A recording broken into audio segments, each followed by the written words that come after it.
ilaaha aabbaha ah oo ah ilaaha qaadirka iyo ciise masiix oo ah inankiisii madiga inuu yahay sayidkayga, in ruuxa quduska laga uuraystay oo uu ka dhashay Maryam oo bikra, oo uu ku hoos lacay Pontius Pilatus oo isku tilaabta lagu qodbay oo la aasay, inuu soo noolaaday maalintii saddexaad oo dhimashadu ay xajin weysay. sidaa daraaddeed waxaan helay nolol, farxad iyo rajo leh. waxaan go'aansaday ciise masiix inaan raaco 2002gii.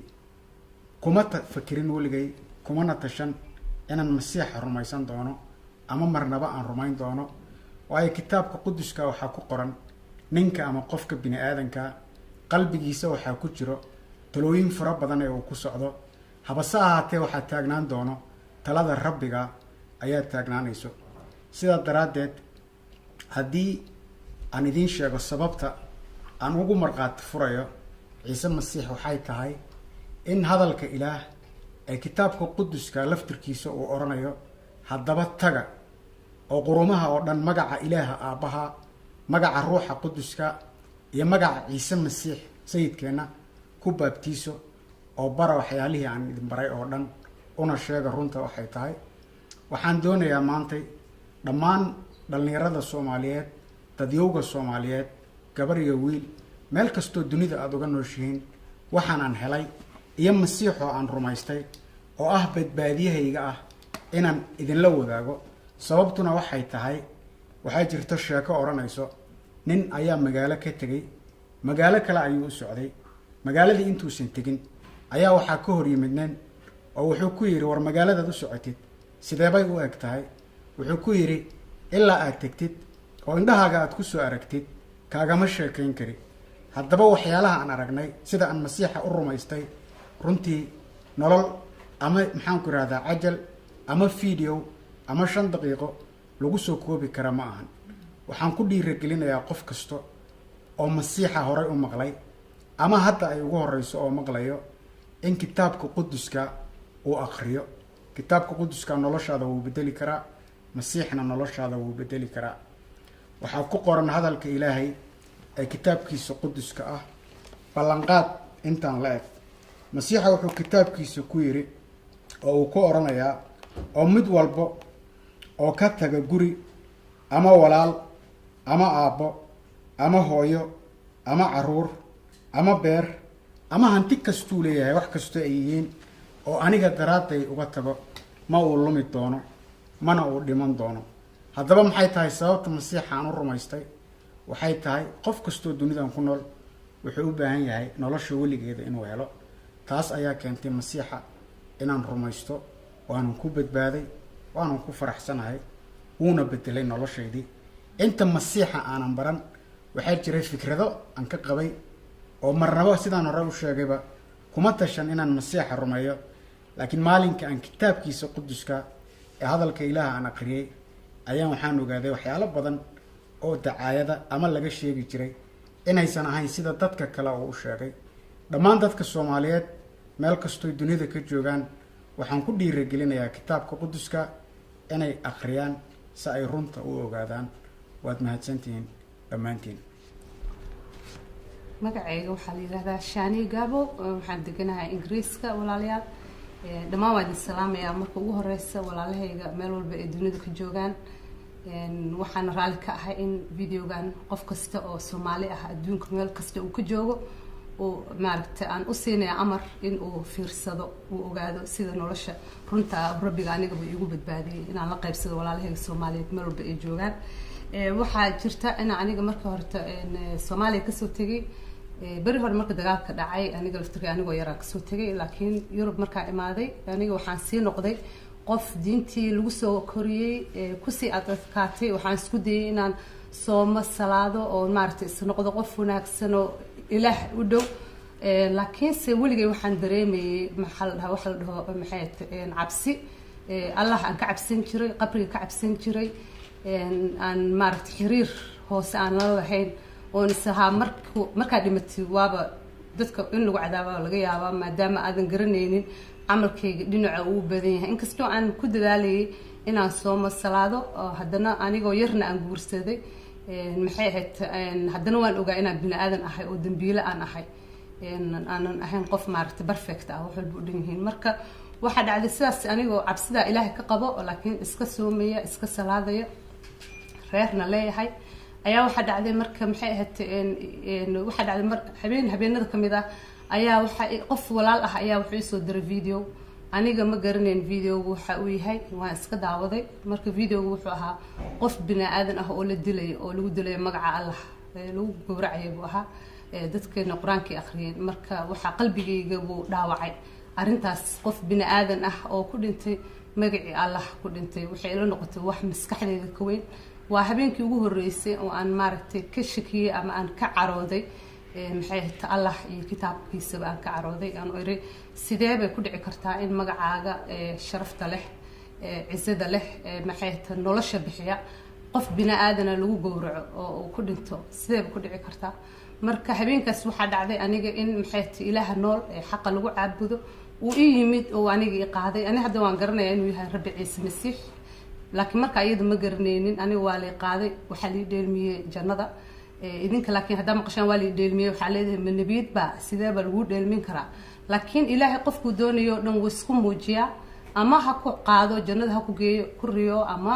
ha iska tuso oo maaragtay erigiisa ha ka dhex tuso xagan ha ka helo waxaa jirta in marka rabbiga ii tusay jannada meesha quruxda badan uu yiri xagan waa jidka iyo runta iyo nolosha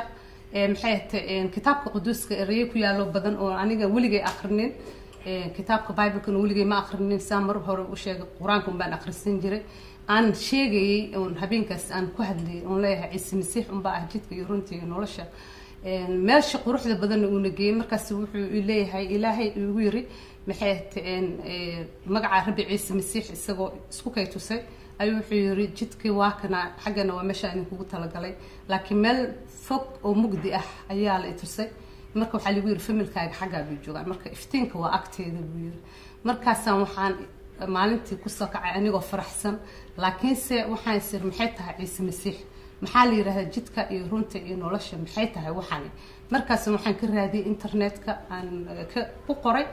luqadan garanayay baan ku qoray waxaan dhahay maxay tahay Ciise Masiix jidka iyo runta iyo noloshaba markaan raadiyay internetka waxa ay soo baxday kitaabka quduuska ah ayaa ay soo baxay maxay ahayd Yohana 14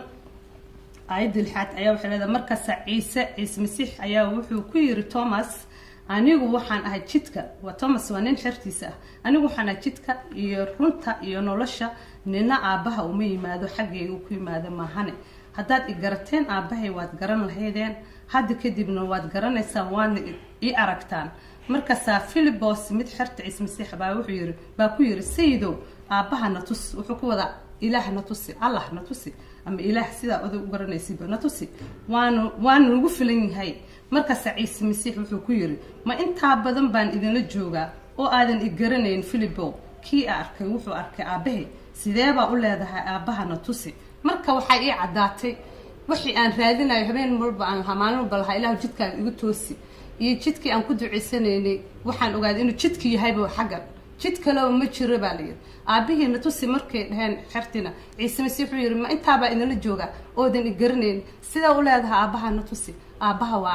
aniga aabahan hal xabaanahay maalintaas ayaan wadnahayga si Rabbi Ciise Masiix u sujuuday jilbahayga dhulka u dhigay oon aaminay because kitaabkan waxa ku qoran qof kasto isaga aamina Ciise Masiix waxa la siinaa nolosha waligeed ma lumi doono jannada baa loogu bishaaray waxa kale oo la yiri jannadan wuxuu ku helay waa hadiyad ma aha shaqadiisa ma aha amalkiisa ma aha xoogiisa maalintaas sidaan u farxay walaalayaal ma soo koobi karo farxad baan la ilmeeyay because waxa iga degay culays badan ayaa iga degay oo dhabarka ku waday oo ahaa cadaab qabri oo ahaa su'aal oo ahaa miisaan wixii oo dhan Ilaahay iga dajiyay because waxaan ogaaday inaan badbaaday waxaan ogaaday inaan jannada u socdo inaan ku tagayn amalkayga laakiin aan ku tagay hadiyada Ilaahay ee laga helo Rabbi Ciise Masiix hadiyadaasina qof walba u furan tahay walaalaha meel kasta iga daawanay Rabbigu wuxuu leeyahay ii kaalay culayskiin ii keena waa idin sinayay anna wuxuu kaloo yiri ma doono qofna inuu iga lumo laakiin waxaan doonayaa kulli inay wada badbaadaan oo ay nolosha helaan oo jannada wada yimaadaan walaalayaal meel walba iga daawanaysa waxaan idinkugu yeeraynaa oo idin sheegaynaa ina u kaalidaan Rabbi Ciise Masiix jannada noo raaca waana mahadsantihiin God bless magacayga waxaa la yidhahdaa la odhan jiray magacayga hore maxamed saleebaan faarax, iminka waxaa la yidhahdaa michael. waxaan ku dhashay magaalada burco oo kusoo koray. waxaan ahay masiixi, waxaan rumaysanahay jesus ama ciise masiixi ama qofba siduu yaqaana nebi ciise. waqti badan baan rumaysnaa hadda. markaa waxaan halkan u yimi oo aan markhaatiga u furayaa rabbi ciise masiixi oo ah jidka qura ee badbaadada ah. rabbi ciise masiixi waxa weeyaan wiilka ilaaha ugu sarreeya, oo waddada qura ee lagu tago jannada weeye. waxaana weeyaan magaciisa waa jacayl iyo nabad. ma aha aaminadan anagoon aaminay iyo waxaan ka helay waxa weeyaan nabad iyo jacayl. markaa dadka waxaan ugu sheegaynaa soomaalida, gaar ahaan dadka soomaaliya gudaheeda ku nool iyo dadka qurba jooga aba, dhammaan soomaalida dadka af soomaaliya ku hadla ama soomaalida, waxaan ugu bashaareynayna inuu yahay ciise masiixi badbaadada iyo nabadda iyo jidka lagu gelayo jannada ama boqortooyada jannada. ilaah subxaana qaadirka ah cirkii dhulka abuuray. annagoo dadka ugu yeedhayna jacayl iyo nabad oo aan leenahay yacni wax lagu galaa lagu badbaadaa jannada lagu galaa nabadgelyo ee qof kale ku mashquulsan ama qof kala dilaya, taasi ma aha ta lagu badbaadaya. badbaadada waa jacayl iyo nabad. masiix wuxuu nagu yidhi qofna ha xukumina, waayo anigaa xukumaya oo ay shaqadayda tahay taas. idinku is-xukuma shaqsi ahaantiina, qof walba isagu ha is-xukumo, qofna ha xukumina. waxa weeyaan haddii aan soo qaato kitaabka quduuska wuxuu yidhi kitaabka lagaa john yoxana 1 ama yoxanaha 1, bal ogaada siduu yahay jacaylka aabuhu ina siiyey, taas oo ah in laynoogu yeedho caruurta ilaah, oo saasaynu nahay. sidaa aawadeed dunidu ina garan mayso, maxaa yeelay isagaba ma ay garanaynin. annagu waxaanu nahay caruurtii ilaahay. taana waxaanu ku noqonay inuu ilaahay yahay jacayl. annagu cidna ma dulmino, dadka waxun baanu sheegnaa, cidna waxba ma geysano. qof walba inuu noolaado iyo inuu nabadgelyo helo, gaar ahaan soomaaliya oo ay balaayooyin badan ka dhacaan, ha u badnaato colaado iyo roob la-aan iyo abaaro. haddii ay jacayl ahaan lahaayeen oo dhiigna aanu daadanaynin, dalku wuxuu iska noqon lahaa sida wadamada barwaaqada ah. wax walba way iska heli lahayn, gaas iyo biyaba. cudurro iyo xanuunana may ka dhaceen. annagu waxaan leenahay walaalayaal, waanu jecelahay. hooyaday baan jecelahay, aabahay baan jecelahay, soomaaliya oo dhan baa ayaan jecelahay. walaalade na soo raaca oo soo raaca ciise masiixi ama nebi ciiseba kaa u taqaanaan, ama jesus oo ah badbaadiyaha keliya oo dunida oo nool oo soo noqonaya oo yoomal qiyaamaha dunida badbaadinaya, haddana ka dhex shaqeeya. ayaan idinku yeedhaynaa. wax wanaagsan baan idinku yeedhaynaa. annaguna cidna aflagaadiinin, cidna baan badooda gelayn. war na soo raaca walaalayaal, annagu wax wanaagsan baan idinku yeedhaynaa. wax xumana hanaga sheegina ee maarata na soo raaca. intaasaan kusoo gabagabeynaya. dhammaantiinna waad salaamantihin. Ebo sareyo wanku salama, Ebo sareyo wanku salama. Samai singkalaha subanan, samai singkalaha subanan. Sayyidi mala hasodegato, Sayyidi mala hasodegato. Samada sekuta haidukana kasi, samada sekuta haidukana kasi. Nasiruna iyo wahan abnaba, nasiruna iyo wahan abnaba. Nasisa kasortan ubahanahay, nasisa kasortan ubahanahay. Ebo sareyo wanku salatna, Ebo sareyo wanku salatna. Samai singkalaha subanan, samai singkalaha subanan. Sayyidi mada hasudegato, Sayyidi mada hasudegato.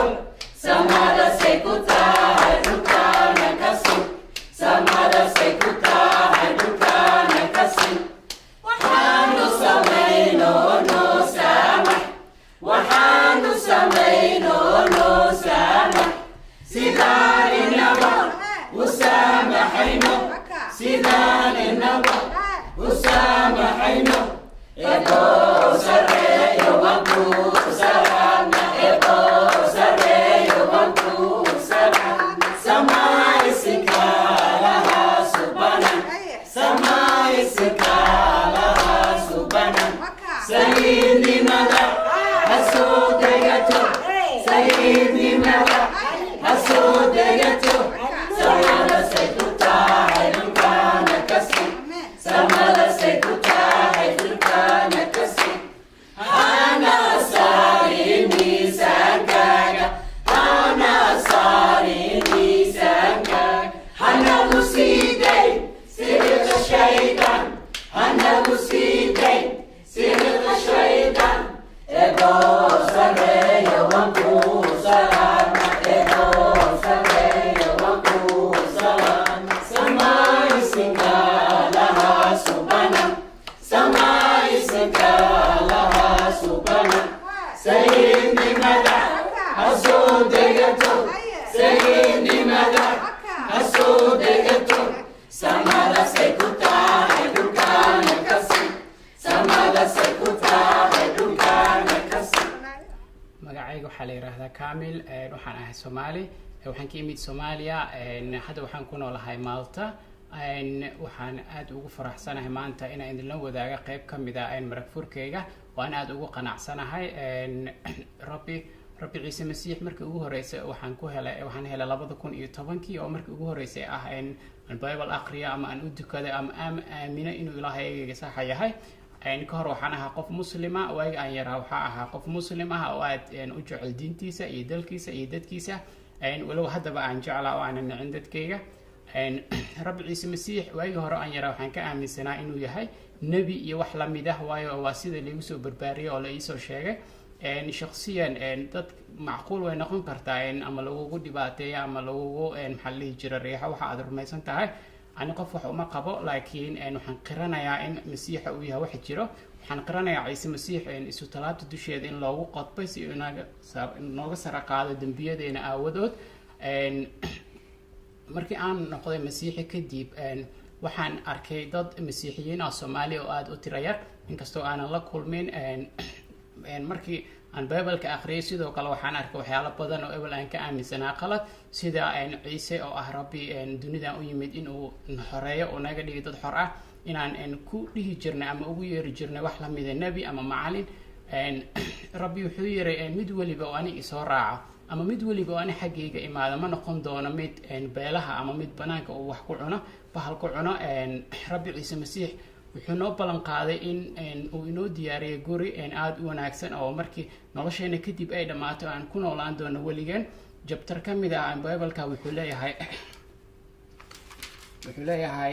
qalbigiina yuusan murugoon ilaah waad rumaysan tihiin anigana i rumaysta guriga aabbahayaga wuxuu leeyahay hoyaal badan haddaanan sidaasi ahayn waan idiin sheegi lahaa maxaa yeelay waxaan u tegayaa inaad meel idiin sii diyaariyo oo haddaan tago oo meel idiin diyaariyo mar dambe waan soo noqon doonaa oo xaggaygaan idiin qaadan doonaa in meeshaasi aan joogo idinkana aad joogtaan waxay noo caddaynaysaa taas in rabbi uu yahay mid aad inooga fakeray ka hor abuuristeena maxaa yeelay rabbi ciise masiix wuxuu u silcay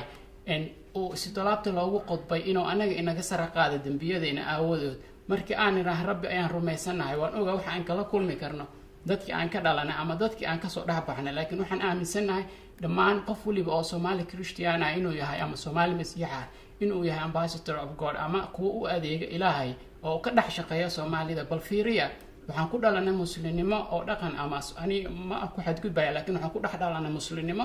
muslimnimada aan ku dhex dhalanay waa diin aad u adag oo dadka si uga soo baxnay adag tahay ilaahay wuxuu ku fekeray anigoo kaamil ah oo hooyaday aabay ay yihiin family muslim ah oo waliba diinta islaamka u shaqeeyo oo aad ugu adag oo walaalahay ay kamid yihiin dadka Soomaaliya diinta ka akhriya oo dadka wax bara inuu ana maanta ugu yar familkayga iga soo dhex doortay inaan Soomaalida isku day inaan ugu yaraan la qaybsado testimony-gayga oo u sheego in iraahdo walaalayaal ogaada bal eega waxaan xasuustaa waqti aan yaraa oo lidhihi jiray bible-ka haddaad akhrisid waxay kuugu tahay dambi kan ugu yar ama macalinka la yiraa waa qoyro socod oo ugu wanaagsan yahay ugu oran jiray haddaad bible-ka akhrinayso marka hore baro qur-aanka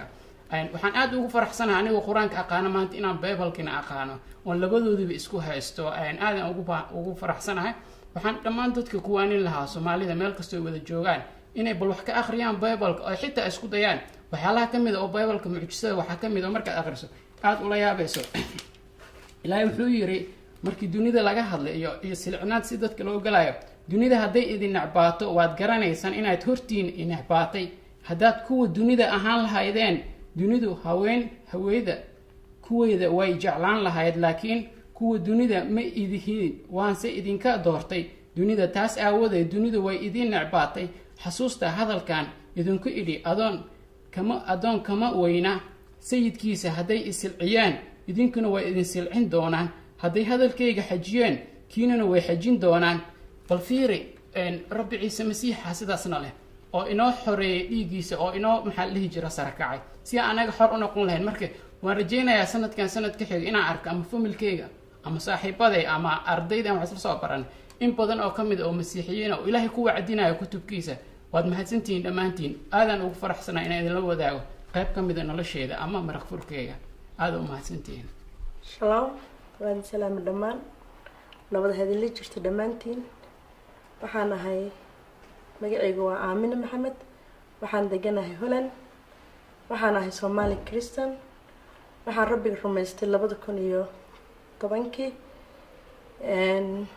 waxaan helay nabad, jacayl, deganaan. waxaan sidaan ku qaatay masiixiyaddu waa sheeko dheer, laakiin haddaan wax yar kasoo qaato, markii ugu horreysaan Somali Christian arka waxaan ku arkay Baltok. qol baan ugu galay, aad baan uga helay sheekooyinkooda iyo wacdigooda iyo nabadooda iyo farxadooda. waxaan isku dayay inaan raadiyo ninka la yidhaahdo Jesus, inkastoo asigii soo helay, haddana markii aan helay kitaabka quduuska iisoo dirtay walaashii Shani Gaab, aad baan qalbigaygu isku bedelay. waxaan ogaaday runta inay Ciise Masiix tahay, waa jidka iyo runta iyo nolosha. jid kale ma jirto ilaahay loogu tago ama jannada lagu tago. dad badan aan dhaho lacag baa qaadatiin, laakiin kitaabka quduuska naftigiisa wuxuu ku leeyahay ilaahay iyo lacag looma wada adeegi karo. marka lacag iyo adduunyo wax ka wanaagsan baan helnay oo ah jacayl iyo nabad iyo qaboobi. runtii Soomaaliya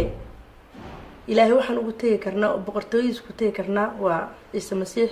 oon rumaysano sara kicidiisa. qof walboo rumaystay inuu rabbiga dhimashada ka sara kacay wuu sara kici doonaa. marka waxaan idinkugu baaqayaa inaad raadisiin Ciise, baratiin, kitaabka akhrisiin, yaani lagaga sheekeen, laakiin adinku akhriya oo adinka barta Ciise. waa idin jecelahay, Soomaaliya oo dhan meel walbay joogaan. waxaan rabbiga ka rajeynayaa inaad runta iyo nolosha iyo jidka aada heshaan oo ah Rabbi Ciise Masiix.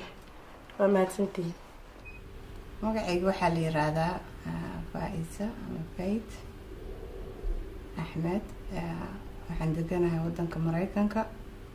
waxaan raalli ka ahay halkan inaan marqaati uga furo Masiixa. waa badbaadiyahayga. aad baan ugu farxay, sababtaas baan doonayaa inaan la qaybsado jacayl aan walaalahayga Soomaaliyeed aan u qabo iyo faamiladayda iyo wadankayga. sababtoo ah Masiixa ayaa wuxuu yiri u marqaati fura quruumaha. caqiida ahaana way faraysaa jacayl aan walaalahayda Soomaaliyeed aan u qabano waa igu kaliftay. markaan weynaaday aan soo baxay, waxaan imaaday wadanka Holland, aan deganaa muddo kadib. waxaan igu adkaatay nolosha muslimnimada ku noolaanshaheeda, sababtoo ah markasta oon damco inaan tukado ama aan doonayo inaan kitaabka qur-aanka u dhawaado ama aan walaalahayga islaamka sidai u noolaayeen oo kale u noolaado, way igu adkayd, sababtoo ah ruuxayga ma ogoleen. anigana ma aan ogeyn waxa aan aan ahaa markaas. markii muddo kadib aan weynaaday baan markaan arkay inay igu adag tahay ayaan tukaday maalin. waxaan iri wiil walaalkay ah oo masiixi ah waan aniga garanayn waan la tashtay. waxaan ku iri way igu adag tahay salaada iyo tukashada iyo maxaa la dhahaa farxad ima gelinaysa, ruuxayga dhan wuu gubanayaa, laba wajiilanimo baan ku noolahay. markii dadka yimaadaan baan la tukadaa, marka kale way igu adag tahay. markaa wiilkii baa wuxuu igu yiri ilaahay bari, ilaahay inuu ku caawiyo. markaa waan tukaday, salaad baan jilbaha dhigtay, waan ooyey, waan because waxaan rabay inaan fiicnaado oon qof fiican oo ilaahay caabisan oo ilaahay u ooman baan ahaa. markaan ilaahay u tukaday waxaa dhacday inaan maalin iyo habeen meeshii aan ku tukaday aan jiifay. maalintii dambe waagi ii baryay baan soo kacay, noloshaydii waan yaabay. waxaan iri maxaa kugu dhacay, maxaad sariirta u kori weysay, maxaa meeshaan ku seexiyey. laakiin maalintaas baa rabbigu ogolaashada qalbigaygii soo galay. intaa ka badan waan qaadi waayay culayskii nolosha ahayd. noloshaydii way isbedeshay. maalin markaan jilbaha dhigtay waxaan ku iri ilaaha keliya oo rabbiga awoodda leh oo xaqa leh, haddaa adiga tahay meeshaa joogtidba rabbi oo qalbigayga imow, aniga waxbaa iga qaldan, ma garanayo wax iga qaldan. maalintaas noloshaydii baa isbedeshay, culayskii baa layga qaaday. waan joogay maalmo kadib waxaa qalbiga igu soo waxaysay marka ilaahay kitaabadiisa waa kee kan saxsan. anigana farxad baa markaas noloshaydii kusoo biirtay. markaasaan waxaan iri uma baahnid bood, sababto ah hadda aada baad u faraxsan tahay. 3 bilood kadib waan tukaday mar labaad. waxaan iri rabbiyow meeshaa joogtid oo ummadda saxsan ay joogto, aniga ma garanayo, adiga igee. rabbigaygiibaa wuxuu maalin axada i kiciyey, wuxuu igeeyey kaniisad Amsterdam ku taalo oo dhinaceeda aan weligay arkin. kaniisadii markaan tagay waxaan iri dadka ma Jewish baa, ma ogi Christian baa, ma ogi, anoo meesha jooga baan tagay. kaniisadii baan dhex fariistay. waan yaabay, dadkana ma rabin inaan la hadlo, sababtoo ah ma rabin waxa ay yihiin maan aqoonayn, sababta meesha la ii geeyay. meeshii markaan fariistay ayaan waxaa istargareysmay servicekii kaniisadda. meeshii aan fadhiyey baan fariistay. markaan albaabka kasoo gelayay waxaan dareemay ruuxa rabbiga. markaas waxaan dhahay rabbiyo ruuxaaga baa halkan jooga, ma adiga halkan joogta. markaan fariistay baan waxaan iri rabbiyo ma halkana joogtaa, maxaan halkan u joogaa. wax cod weyn baa ii yimid oo dhahaya dadkayga waa kuwan. waan ooyey, sababtoo ah ma qalbigayga diyaar uma ahayn, jirkayga diyaar uma ahayn. aad baan u ooyey. kaniisadii servicekii wuu socday, anigana intaasoo dhan waan ooynayay. waxaan la yaabay inay sida ay dadka ii maqlin iyo codkii iyo aniga dhan oohintaydii iyo jooygaygii iyo waxaan rabayba inaan daqiiqadaas rabbiga aado. sida iiga dhamaatay aad baan uga naxsanaa. markaan gurigaygii tagay baan yaabay wixii dhacay maxay ahaayeen baan iri. markaasaan guriga markaan tagay baan iri xataa maan aqoon dadka inay Jewish ahaayeen, inay waxay ahaayeen muslim ahaayeen, inay kaniisad tahay oo ama Christian ama Jewish noqon karaan waa garanaya, laakiin ma garanayn waxa ay really aaminsan yihiin. meeshii markaan tagay aan gurigayga tagay, computerkaygaan la soo baxay, kaniisadii baan google gareeyay. waxaan iraahday waxay yihiin, wixii baan ogaaday inay dad Christian yihiin. next waxaan weydiistay kitaabkii baan doontay. dadkii baan ninkii meesha xukumay baan la contacti gareeyay si aan kitaabka u barto. muddo markaan aan kitaabkii baranayay baa aan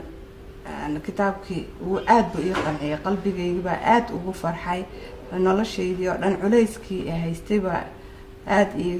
iga baxay. markaa waxaan ogaaday kitaabka iyo dunida inay isdiidan tahay. waxaan ogaaday in maxaa la dhahaa xaqa ay tahay. Wixii xaq ah qofkii xaqa igu diida isaga iga gardan.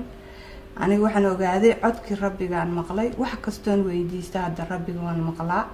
Waxaan ogaaday meesha aan joogo, waxaan ogaaday noloshaydu waxa ay tahay, waxaan ogaaday xaqa inuu inta yahay. Sababtoo ah markii hore waxa waan iska aaminsanahay islaamnimada, laakiin waxa meelan ka socday maan ogeyn. Laakiin hadda waxaan arkaa toos rabbiga codkiisaan maqlaa. Waxaan ogaaday inay xaqiiq tahay. Sababtoo xumaanta oo dhan baan nibcahay. Waxaan jeclahay inay dadkayga oo dhan badbaadaan oo jidkaan igu raacaan. waxa ay tahayna wax sahal ama waxa markaa arrinta igu soo dhacday Yohana markii uu dadkiisa u tagay oo meeshii u tagay uu wuxuu yiri kitaabka ku qoran quduuska ah Yohana waa Bible-keena ku qoran tahay 1:6 waxaa jira nin xagga Ilaah laga soo diray magaciisana waxa uu ahaa Yohana. Isagana wuxuu u yimid inuu u marqaati furo, inuu u marag furo nuurka waa Ciise Masiix, inay dhammaan xaggiisa ka wada rumaystaan. Isagana nuurka ma uu ahayn, Yohana nuurka ma ahayn, anigu nuurka ma ihi, isaga Yohanana ma ahayn. laakiin wuxuu u yimid inuu nuurka u marag furo. Kaasina wuxuu ahaa nuurka runta ah oo iftiinka mar walba dunida yimaado. Marka walaal qof kasta oo walaal ah oo Masiix ah runtii ogaada runta iyo muruga dhibaatada dunida ka jirta, wuxuu doonayaa inuu u marqaati furo. Inaan walaalaheena Soomaali xumayna ma rabno. Anaga dad caqiido leh baan nahay, waxaan nahay dad kitaab quduus ah haysta. Waxaan nahay dad doonaya inay dadka walaalahood xaqi ay arkeen iyo wixii ay dareemayaan la qaybsado. Waa mahadsantihiin, waana ku faraxsanahay inaan maanta idin la qaybsado farxadayda Ciise Masiix isiiya. In Jesus name. magacayga waa Yuusuf Cabdulla Cali. waxaan ahay Soomaali Masiix ama Christian. Ciise Masiix waa jidka kaliya iyo nolosha, la-aantiina jannada loo gali maayo. marka Soomaali weyn waxaan ugu baaqiyaa aan leeyahay ukaalaya jidka iyo nolosha. Ciise Masiix wuu idin dejinayaa oo culayskiina wuu idinka qaadayaa. waadna mahadsantihiin.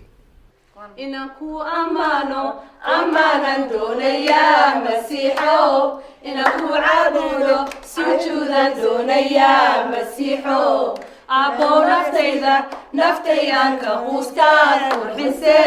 Abbow naftayda ku siiye oo qaado. inaan ku ammaano ammaanan doonayaa Masiixow, inaan ku caabudo sujuudan doonayaa Masiixow. Abbow naftaydan ka quustaan qurxise, Abbow naftaydan ku siiye oo qaado. inaan ku ammaano ammaanan doonayaa Masiixow, inaan ku caabudo sujuudan doonayaa Masiixow. Abbow naftaydan ka quustaan qurxise, Abbow naftaydan ku siiye oo qaado.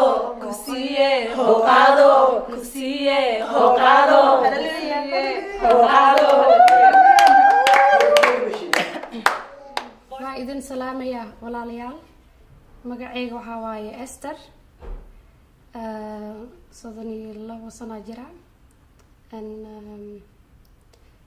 aniga maanta waxaa ka sheegaa wixii oo farax badan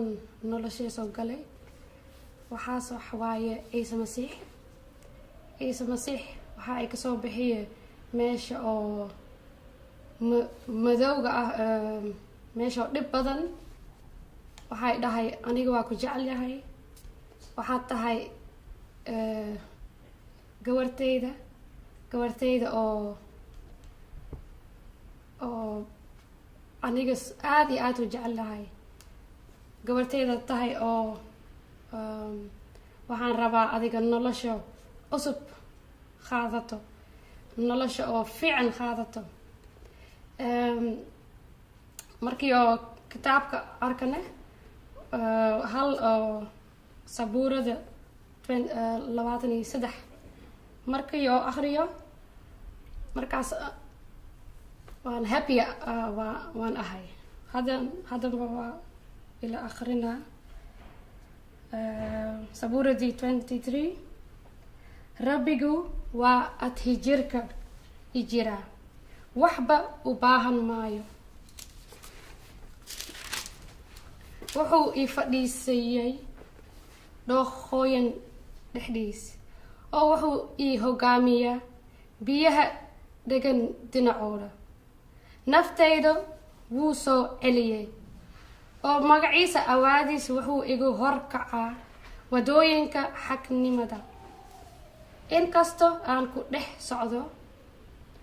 dooxada hooska dhimashada sharna ka baqi maayo waayo waad ila jirtaa markasta waad ila jirtaa cadawaayashayda hortooda waxaad igu diyaarisaa miis oo saliid baad madaxayga ku subagtaa koobkayguna waa buux dhaaftaa hubaal cimrigayga oo dhan waxaa i raaci doonaa wanaag iyo naxariis oo weligay guriga rabbiga ayaan deganayn doonaa so aniga waxaan ogahay oo markii oo rabbiga oo u tago oo asiga guri oo qol oo diyaar iga dhigay qol oo qurux badan markii xagga tagana markaas maalin kasta waa ammaani karaa rabbigayga waa sareeyi karaa haddana sareeyiga iyo ammaanka hadda waa bilaabtay faraxdaas iyo nolosha cusub waxaa rabaa dadka soomaaliga oo ciise masiix ma kasayaan waxaa rabaa iyaga haddaa farax badan iyo nolosha cusub iyo oo la badbaadiyo waxaasaa rabaa oo kulligiin oo heshiin haddii rabtiin waxaad ka akhri kartaa kitaabka laakiin hal oo muhiim ah waxaa waaye ciise masiix waxaa dhahay aniga aada iyo aada ku jeclahay wiilkaygaa ku siiye wiilkayga waa dhimaye 3 maalin kadib waa soo kacay so ma aragta meel oo ilaahay jira oo wiilkiis ku dhiibaayo so that he can save you ma aragta meel so kitaabka waxaana dhahaa ilaahay waxa waaye aabaheena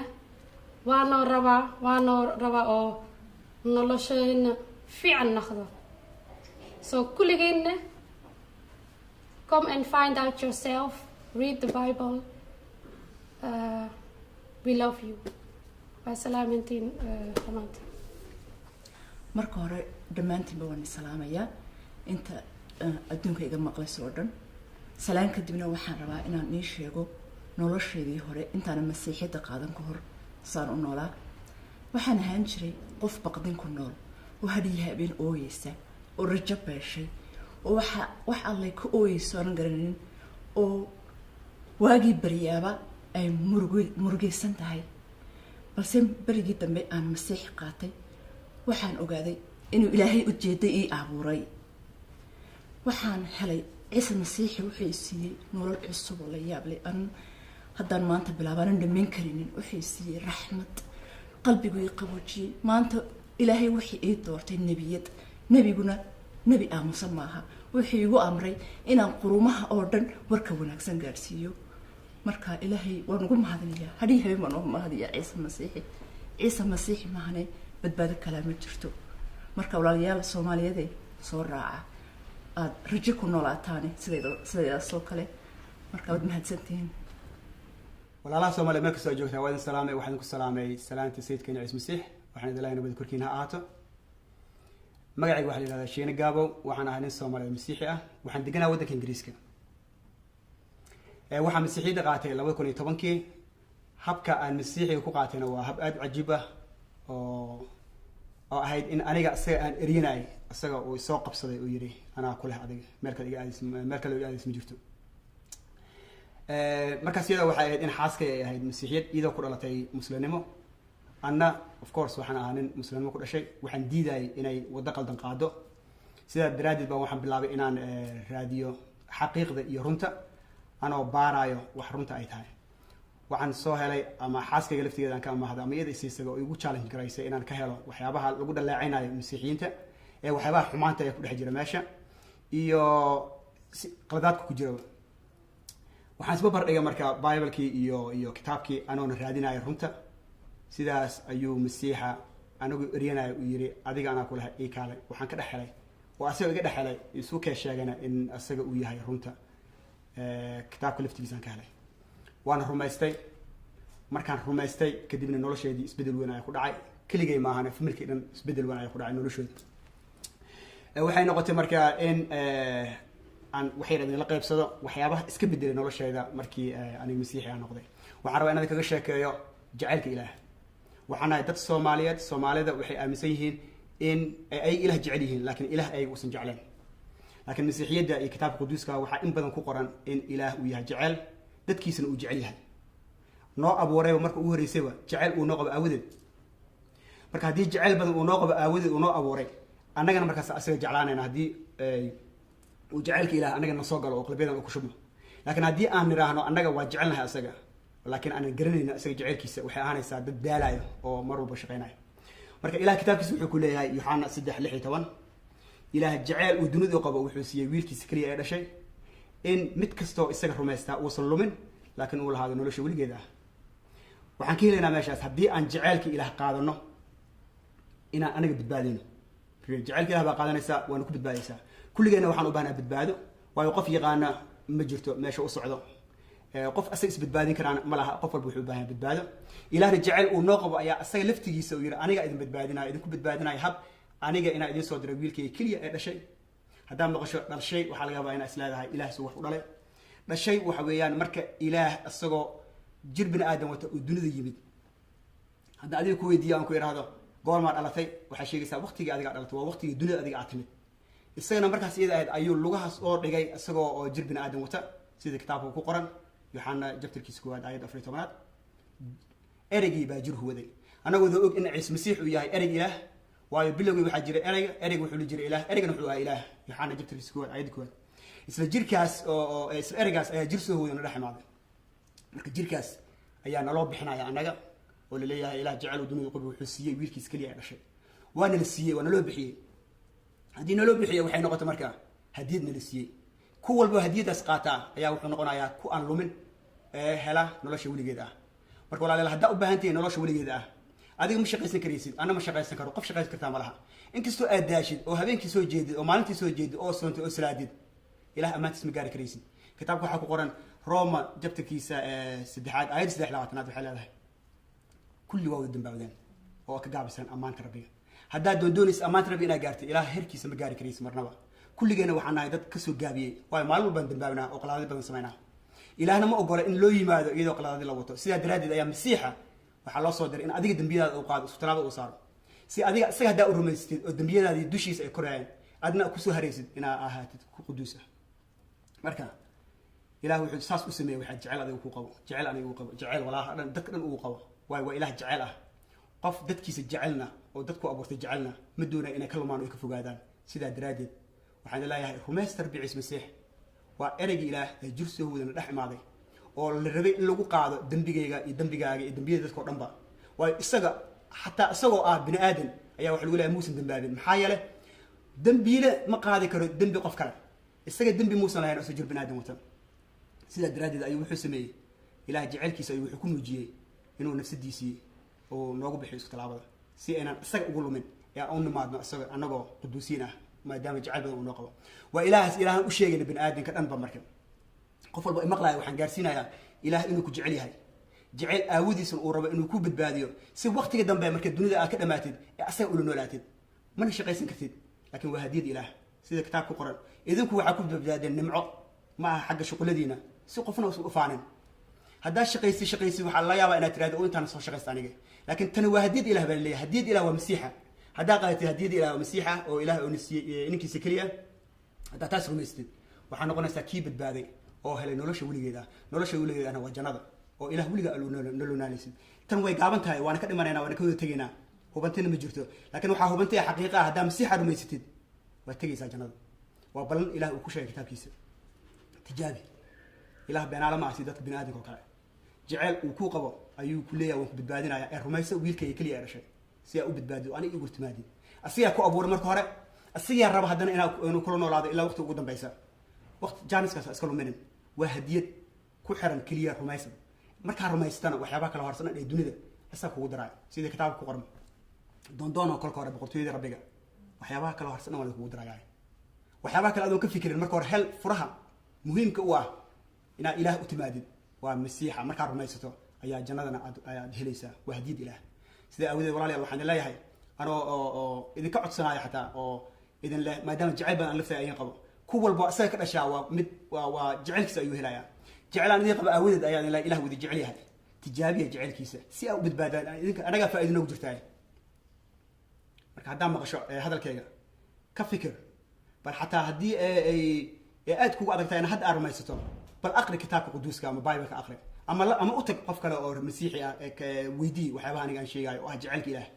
ilaah jacayl kuu qaba daraaddeed ayuu wuxuu rabaa inuu ku badbaadiyo si aadna jannada u tagtid marka fursaddan ha luminin ka faa'iidayso isku taxalluuje waqti yar keliyase in ilaah ku jecel yahay biltijaabi oo fiiri marka intaasaan idinkaga tegayaa waana mahadsantiin saa ii dhegaysateen ربي عيسى مسيح هذا اللي جرى نبدي سنة ذيك بعض. بقية ودني لبري بلان كل شيء كباقا مايو براحة الخوضة حتى بالجوضة برافو يراعنا ببيني مايو بدباش شهيقة بقية ودني لبري بلان كل شيء كباقا مايو بقول سنو هدام بنجورو بيليو حوريو بالعام بوايرة بين مايو بدبات شهية بحيقة إيبو دوني لبيري بلان كل شيء كباقا مايو حد اللي بيهيو بدل يغطورو ليلة كعانا بين مايو بدبات شهية بحيقة إيبو دوني لبيري بلان كل شيء كباقا مايو حد يعملو بسو عوايرة بين مايو بدبات شهية بحيقة إيبو دوني لبيري بلان كل شيء كباقا مايو حتى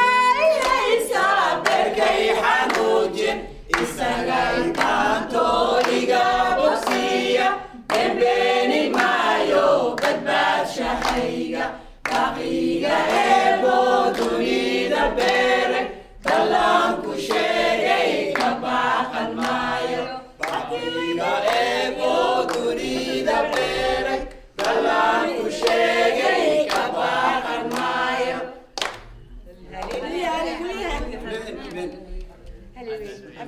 magacayga waxa waaye faadumo waxaan ku dhashay soomaaliya gabar soomaali baan ahay maanta halkan waxaan ka qiranayaa inaan masiixiyad ahay oo si xornimo ah iyo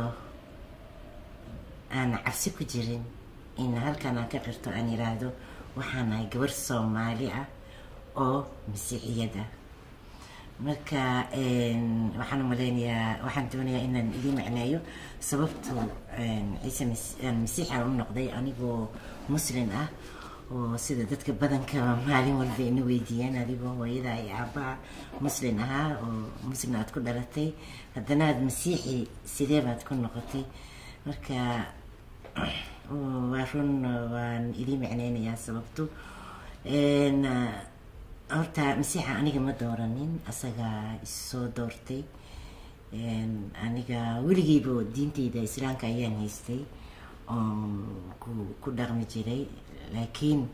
ciise masiixa isagaan isoo doortay sida oo igu soo doortay siduu igu yimidna waxay ahaydee mar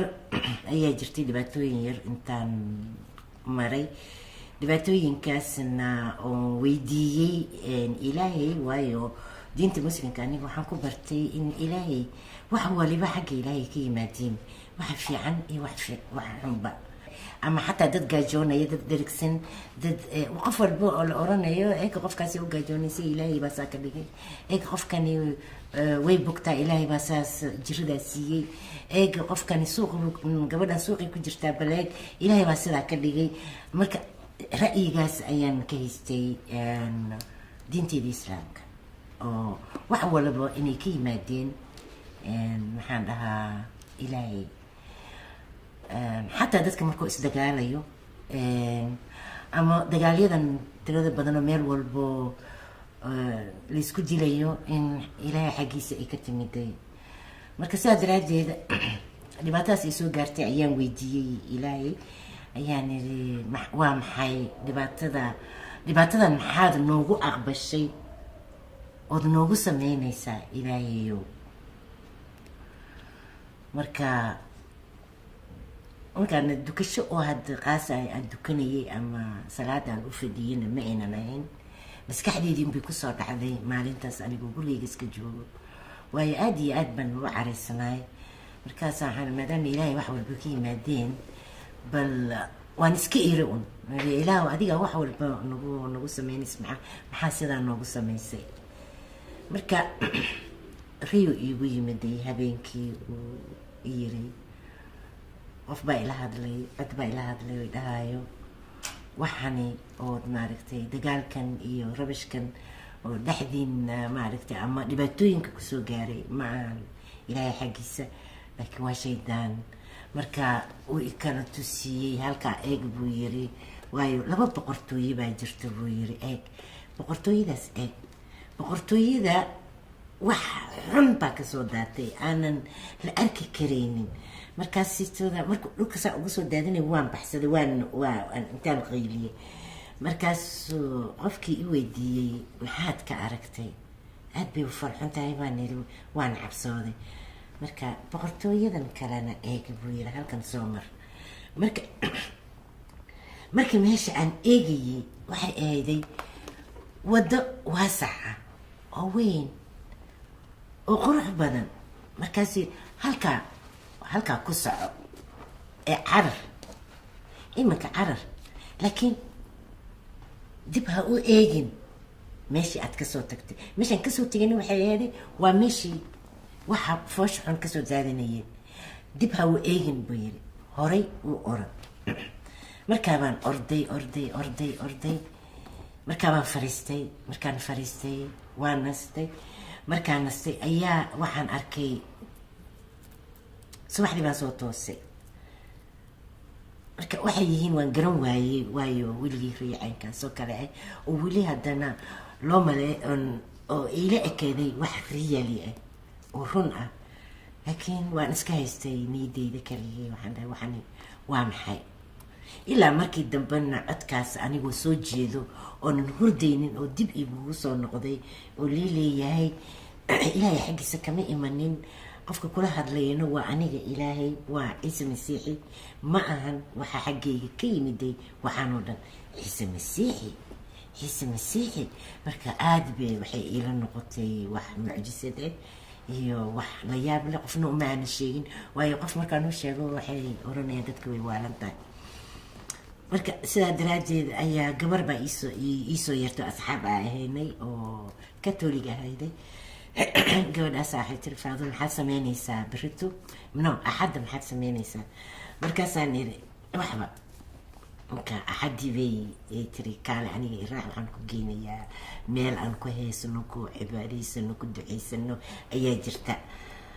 okay anayaan iri okay anigoo haddana diin islaamaysta laakiin ma arkaynin waxyaala oo waayo anig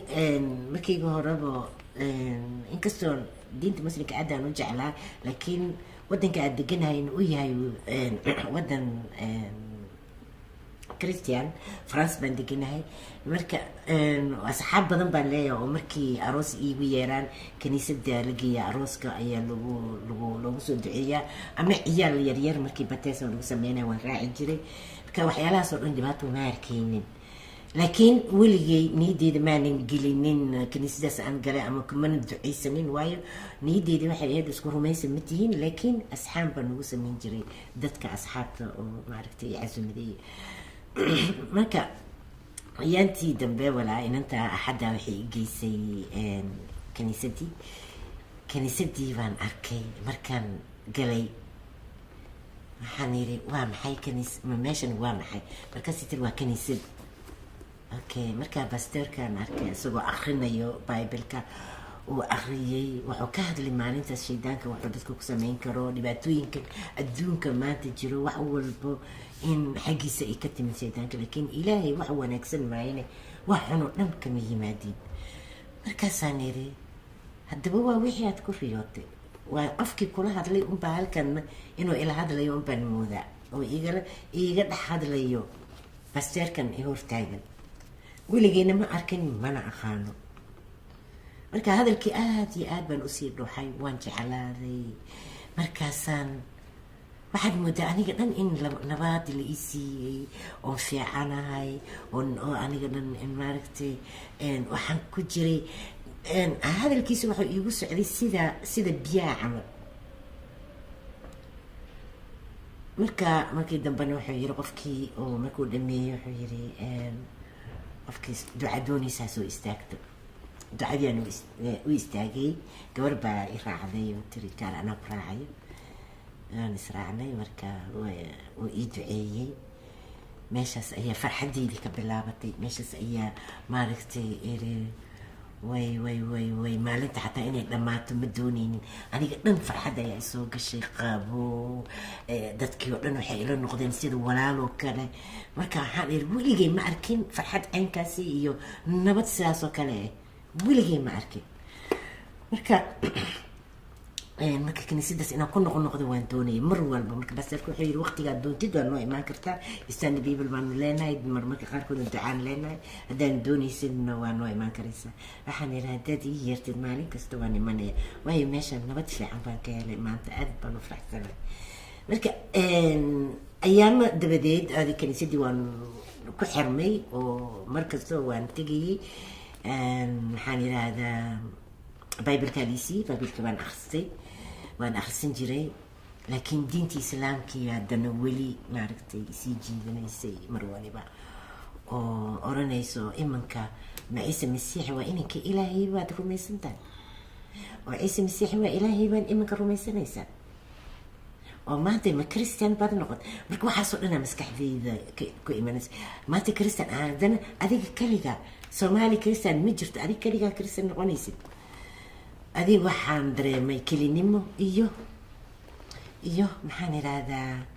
iyo diintaydiio naga baxo diintaydu quruxda badan oo macaan oo wax kasta oon kusoo koray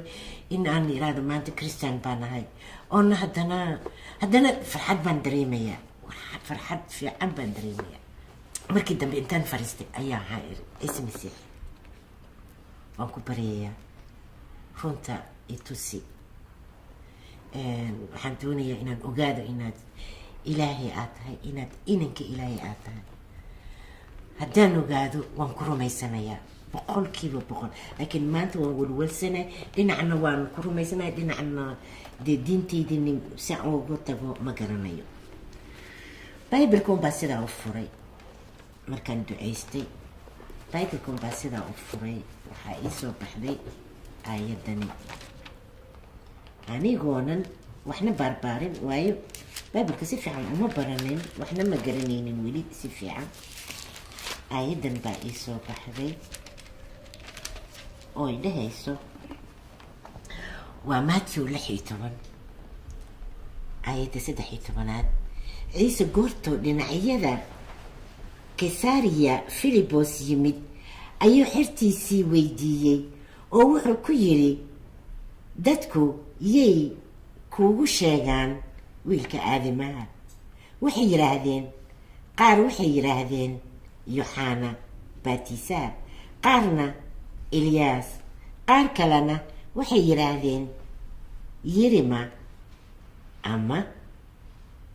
nabiyada midkood intaa kaliya markaan ku joogay waxaan iri hadduu ciise masiixi oo nebi u yahay muxuu su-aasha ay usii socotaa hadalkana muxuu usii socdaa marka aad baan usii akhrisaday markaasaa wuxuu ku yidhi idinkuse yaad igu sheegtaan Simon Petros xertiisii buu imanka weydiinayaa su-aashaas anaa u qaatay anigaa qaatay waxaan idhi waa adiga su-aasha iminka aad qabtay Simon Petros ayaa u jawaabay oo ku yidhi waxaad tahay masiixa ah wiilka ilaah nool halkaasaytoodu iiga caddaatay markaasaa rabbiga wuxuu yidhi ciise ayaa u jawaabay oo ku yidhi waad barakaysan tahay Simon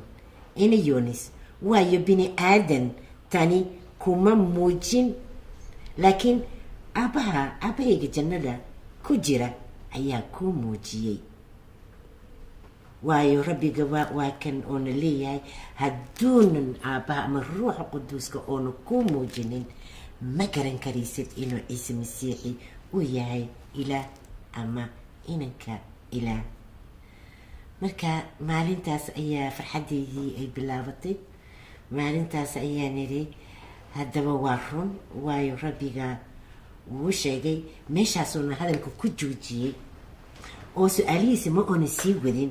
waayo Petros wuxuu yidhi waad barakaysan tahay isla markiiba markaa sidaa daraaddeed ayaana rabbigayga ciise masiixa ayaan ku aqbalay oon ilaa imanka ayaan ku barakaysanahay oon ku qaatay masiixnimada waayo waa meesha keliya oo nabadda aanu ka helnay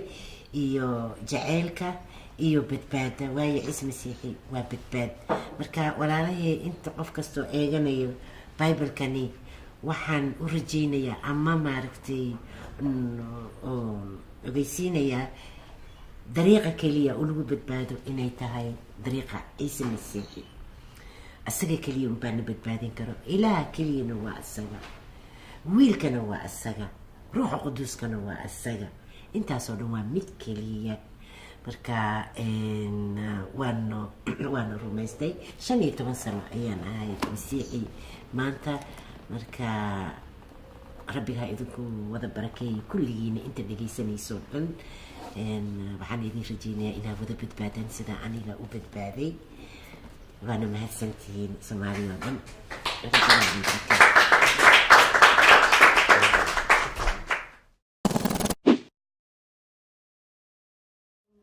Yes, Jesus loves me. Yes, Jesus loves me. Yes, Jesus loves me. For the Bible tells me so. Yes, Jesus loves you. Yes, Jesus loves you. Yes, Jesus loves you. For the Bible tells you so. Thank you very much. Thank you.